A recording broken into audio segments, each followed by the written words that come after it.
बिस्मिल्लाहिर्रहमानिर्रहीम। खून के रिश्ते। कहते हैं कि एक दिन गांव के कुएं पर अजीब माजरा हुआ। जो डोल भी कुएं में डाला जाता वापस ना आता, जबकि रस्सी वापस आ जाती। सारे लोग खौफजदा हो गए कि अंदर जरूर कोई जिन जिन्नात है जो ये हरकत कर रहे हैं। आखिरकार ऐलान किया गया कि जो बंदा इस राज का पता लगाएगा इसको इनाम दिया जाएगा। एक आदमी ने कहा कि इसको इनाम की कोई जरूरत नहीं, मगर वो गांव वालों की मुसीबत के अजाले के लिए ये कुर्बानी को देने को तैयार है, मगर एक शर्त है कि मैं कुएं में इस सूरत उतरूंगा जब रस्सा पकड़ने वालों में मेरा भाई भी शामिल हो।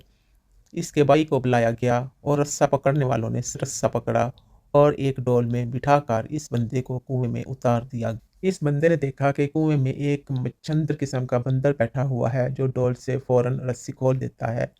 इस बंदे ने अपनी जेब को चेक किया तो इसे गुड़ मिल गया। इसने वो गुड़ इस बंदर को दिया। यूं बंदर इससे मायूस हो गया। बंदे ने इस बंदर को कंधे पर बिठाया और नीचे से जोर जोर से रस्सा हिलाया। गांव वालों ने रस्सा खींचना शुरू किया और यूं ही डोल अंदर से रोशनी में आया। वो लोग बंदर को देखकर दहशत ज़दा हो गए कि ये कोई अफरीत है जिसने इस बंदे को खा लिया है और अब ऊपर भी चढ़ आया है। वो सब रस्सा छोड़कर सरपट भाग गए, मगर इस बंदे का भाई रस्से को मजबूती से थामे ऊपर खींचने की कोशिश करता रहा।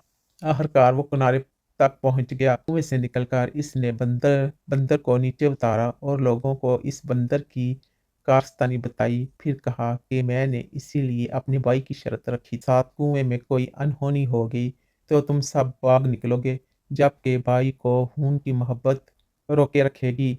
याद रखें, कोई लाख अच्छाई करे मगर खूनी रिश्ते आखिरकार खून के रिश्ते होते हैं, इनकी कदर करें।